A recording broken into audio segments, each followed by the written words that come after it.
सकल हिंदवी स्वराज्य मराठी हिंदुत्व बातमीमध्ये 125 प्रभागाचे अपक्ष उमेदवार मनजीत सिंग दलबीर सिंग विक या प्रभागामधून ते उभे आहेत। त्यांचं सामाजिक कार्य असेल, रमाबाई वसत असेल, या वसाहतीमध्ये त्यांचं चांगलं कार्य आहे। आता आपणच विचारूया त्यांना की तुम्ही जेव्हा प्रचार फेरी करत असा, मतदार मायबाप मतदार राजांचे जेव्हा तुम्ही भेटीगाठी घेत असता सिंग साहेब, तेव्हा तुम्हाला कुठल्या लोकांच्या समस्या समोर आल्या? यहाँ पे जो डेवलपमेंट का जो मसला था, सबसे पहला जो SRA या स्लम योजना बताई जा रही है, तो स्लम योजना में तो उनका जो बताया जा रहा था कि ये स्लम एरिया है, ये ऐसा जगह है स्लम की, बट ये स्लम एरिया नहीं है, हमारा प्राइवेट जोन एरिया है, पूरा ओनरशिप एरिया है, जो BMC के रिकॉर्ड में 1965 में दर्ज है कि ये अलॉटेड एरिया है गवर्नमेंट की। इसका नाम टाउनशिप था, न्यू टाउनशिप कॉलोनी। उसके बाद इसका नाम रमाबाई अंबेडकर नगर हुआ, जो काफ़ी अच्छा नाम है हमारे लिए भी, क्योंकि हमें फ़ख्र की बात है कि बाबा साहेब जी की वाइफ जी का नाम है। तो इसके बीच में काफ़ी पॉलिटिक्स लोग आए, उन्होंने गेम खेला या चक्रव्यूह बनाया होगा। तो जो पब्लिक को अलॉटेड जगह मिली गई थी, जो उनकी ओनरशिप बेसिस थी, तो ओनरशिप बेसिस से उनको हटाने की कोशिश करके उनको स्लम का टैग लगा के, और उनको जब भी रावली कैंप से जब भी शिफ्ट होके यहाँ पे उनको पक्के मकान दे दिए गए, तो पक्के मकान के ऊपर तो स्लम कैसा वो घोषित हो सकता है, वो किसी को समझ अभी तक नहीं आया है यहाँ पे रमाबाई अंबेडकर नगर में। और यहाँ पे न्यू टाउनशिप जब से है, और अभी भी एग्जैक्ट वही 108(4) जो है न्यू टाउनशिप के अंडर में ही आती है। तो 1000 जो 4 ओनर्स है, इनकी पूरी प्रॉपर्टी यहाँ पे बोलती है, जिसमें बाकायदा कलेक्टर ने भी हस्ताक्षर दिए हुए हमें कि ये आपकी प्रॉपर्टी है, आप इसकी मोजनी करवा लीजिए। हमने असिस्टेंट कमिश्नर BMC को भेजा हुआ, ये उसके पेपर्स है, जिसमें बाकायदा लिखा हुआ है आपकी इतनी इतनी प्रॉपर्टी है, आप इसकी मोजनी कर सकते हो। हे लेटर तुम्हाला कधी भेटलेलं आहे? डिसेंबर 2025। जेव्हा आम्ही या विभागात 125 प्रभागामध्ये जेव्हा सर्वे करत होतो, तेव्हा मतदार राजा यांनी असे पण आरोप केले, आपलं कामराजनगर असेल, रमाबाई वसत असेल, तुम्ही आता सांगितलं की भारतरत्न डॉक्टर बाबासाहेब आंबेडकर यांच्या धर्मपत्नी होत्या रमाबाई, आपल्याला पण आदर्श आहे त्यांचा। त्या प्रभागामध्ये जर भ्रष्टाचार होतोय असा मतदार राजांचा आरोप आहे। जर या मतदार राजांनी मायबाप मतदार राजांनी तुम्हाला निवडून दिलं, तर पहिलं तुम्ही या मतदार मायबाप राजासाठी कोणती कामं करणार नगरसेवक म्हणून?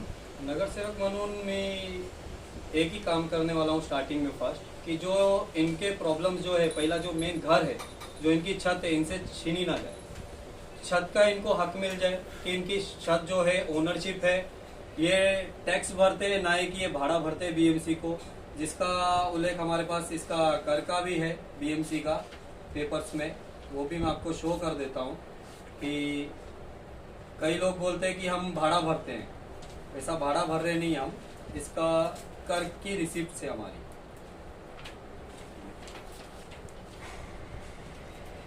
अमरजीत सिंह पण जे मतदार राजा आरोप करतायत, जे इथले माजी नगरसेवक होते, त्यांनी मोठा भ्रष्टाचार केलेला आहे, डेव्हलपरला आणलाय SRच्या माध्यमातून असेल, बरोबर आहे? किंवा कधी गव्हर्नमेंट सर्वे झालाय, कधी प्रायव्हेट सर्वे झालाय, किंवा कधी फेक सर्वे पण झालाय, खोटा सर्वे, बरोबर आहे? असा मतदार राजांचा आरोप आहे। तो आरोप कितपत खरा आहे का आमच्या आपल्या चॅनलच्या माध्यमातून? ये सही है कि यहाँ पे जितने भी सर्वे हुए अभी तक, इसकी जानकारी ऑलरेडी टोटली सबके जो दिलो दिमाग में डाली गई है, वो सबको गुमराह किया गया है कि ये स्लम एरिया है।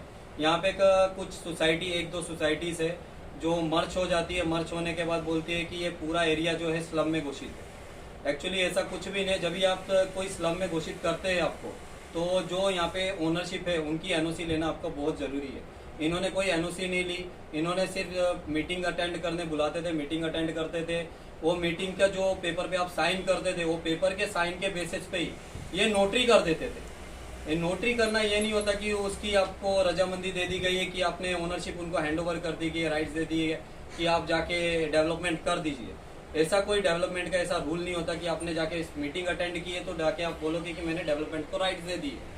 यहाँ पे पब्लिक को ऐसा ही गुमराह करके इन्होंने बोला कि हमारे अपना जो लगा हुआ है SRA का धब्बा वो निकल नहीं सकता, क्योंकि SRA हमने खुद ने लिया है, इसमें जिक्र होता है। क्योंकि इन्होंने खुद ने 200 रुपए के बाउंड में 2010 में इन्होंने रमाबाई स्लम डिक्लेयर करने के लिए प्रपोज किया हुआ, जिसमें बिल्डर का भी नाम है। वो आपको मालूम ही पड़ जाएगा कि कौन है यहाँ पे, क्योंकि बिल्डर लिस्ट में तो है। उसका लास्ट टाइम 2025 में ही उसका रिजेक्ट भी हो चुका था SRA से, मगर सोसाइटी ने रिटर्न में उसको बोला कि यही बिल्डर हमको चाहिए।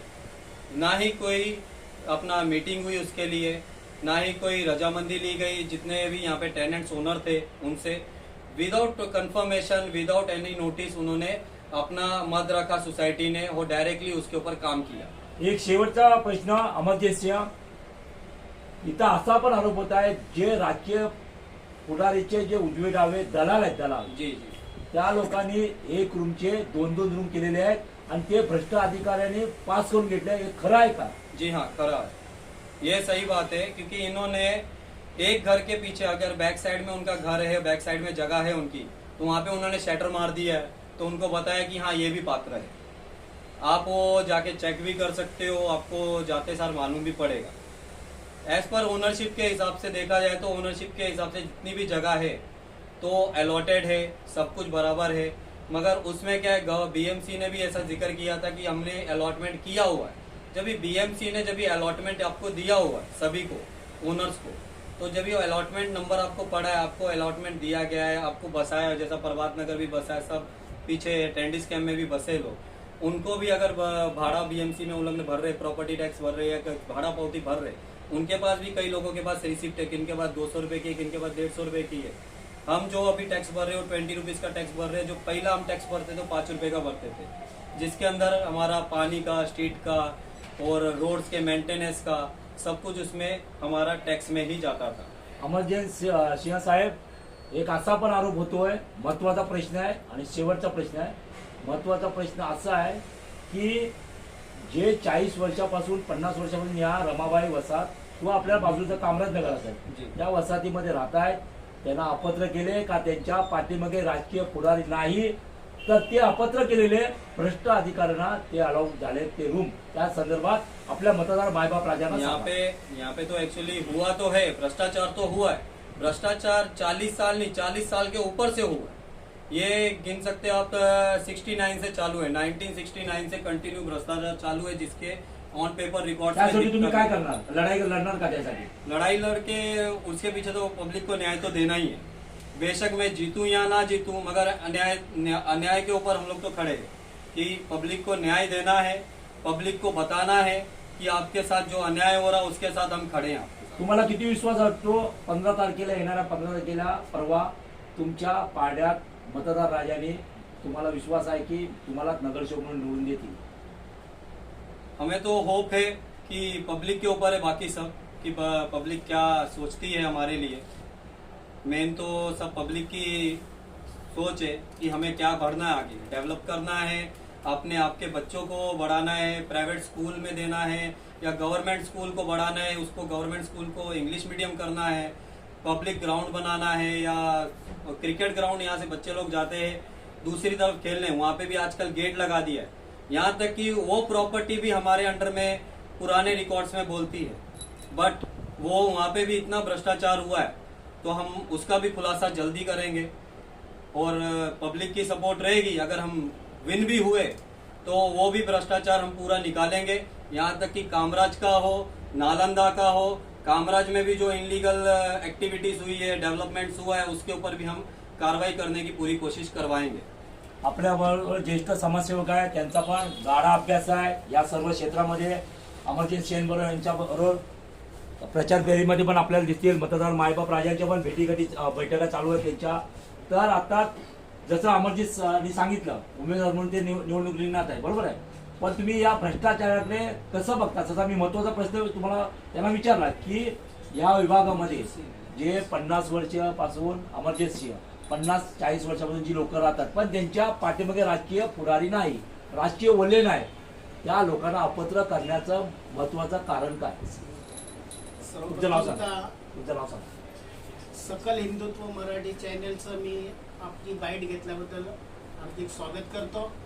माझं नाव विलास काळे, भीमराज सेना राष्ट्रीय अध्यक्ष राजूभाऊ थाटे, मी महाराष्ट्र कोर कमिटीचा उपाध्यक्ष, आणि या नात्याने आम्ही भीमराज सेना संघटनाच्या वतीने माननीय मनजित सिंग, बलवीर सिंग विर्क यांना जाहीर पाठिंबा आणि समर्थन दिलेलं आहे आणि त्यांचा प्रचारही जोरात चालू आहे. हा एक युवा 32 वर्षाचा उमेदवार या ठिकाणी उभा आहे आपल्यासमोर. अपक्ष यांची निशाणी आहे ट्रक. ह्या युवा उमेदवाराकडे जो अभ्यास आहे, जे विषय आहेत, ते ह्या ठिकाणी राहणाऱ्या कुणाही व्यक्तीकडे नाहीत आणि त्यांनी त्याच्यासाठी जे काही प्रयत्न केले त्याची आम्ही पूर्ण स्टडी केलेली आहे, त्याचा अभ्यास केला आणि आम्हाला पूर्ण कळून चुकलेलं आहे की जो जमीन सरकारी आहे वो जमीन हमारी. सरकार कोण आम्हाला जमीन देणार आहे? जळकी ही 60 सालापूर्वीचीच जमीन आम्हाला अलॉटमेंट केलेली जे टाउनशिपच्या नावाने आहे. अजून इथल्या लोकांना त्याचा गाढा अभ्यास नाहीये. हा एक युवा तरुण एवढे झटपट करतोय आणि तो जुना रहिवाशी त्यांच्या आई वडिलांचं इथं हे गेलेलं आहे, पूर्ण बालपण गेलेलं आहे. ह्या लोकांनी फाईट करून तुम्ही लोक कोण देणार आम्हाला?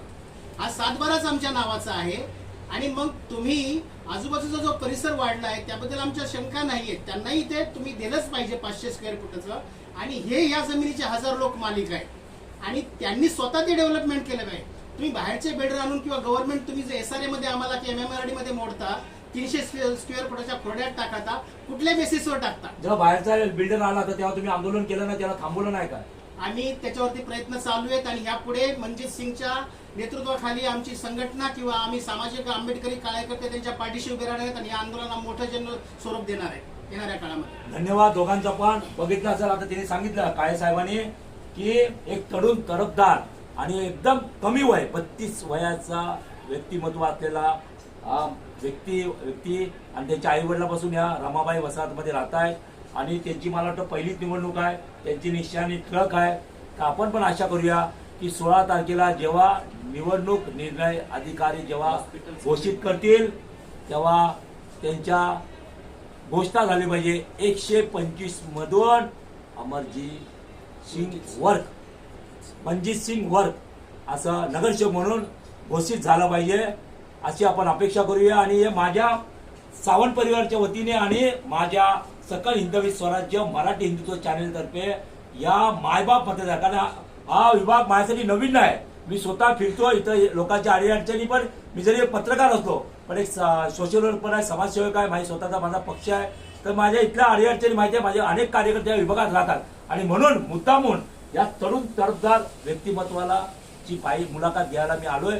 आणि आपण पण आशा करूया नक्कीच 125चा पुढचा नगरसेवक, कारण आता जुन्याला वैतागले, सर्व वैतागले, सगळे चोर भरले सगळे. त्यांना काय पडली नाही, फक्त त्यांना आपल्या परिवाराचंच भलं बघायचं आहे, त्याला कार्यकर्त्यांचं भलं बघायचं नाही. कारण स्वतः मला अनुभव आहे आणि म्हणून या 32 वर्षाचा एक व्यक्तिमत्व युवा तरुण आपण निवडून देऊया. 125च्या मतदार मायबाप राजांना मी पण आवाहन करतो की नक्कीच या 15 तारखेला परवा जेव्हा मतदान आहे तेव्हा तुम्ही नक्की कुठंही गावी किंवा फिरायला न जाता, जरी सुट्टी डिक्लेअर झाली असली तरी या मतदान भरघोस मतदान करूया. नोटा दाबू नका. एका जो या प्रभागासाठी 125 साठी लढतोय, रमाबाई वसाहत असेल, कामराज नगर असेल, नालंदा असेल, या प्रभागासाठी तो तरुण तरफदार लढतोय. आणि त्याने आता सर्व मला दाखवले, पेपर पण दाखवले, आपल्या चॅनलच्या माध्यमातून कॅमेऱ्यासमोर दाखवले, काही पेपर नाही दाखवले, पण त्यांनी सांगितलं की कसं मी लढतोय. काळे साहेबांनी सांगितलं आम्ही आंदोलन छेडणार आंबेडकर चळवळीचं, आणि इकडं बहुतेक आंबेडकर चळवळीच्या इथं ठाण्या वाघ आणि वाघिण्या रमाबाई वसाहतमध्ये राहील. मला वेगळं काय सांगायला नको. आणि कॅमेरामॅन रवींद्र जाधवसह प्रकाश सुखमी, रघुनाथ सावंत, रमाबाई वसाहत, मनजित सिंग विर्क यांचं कार्यालय.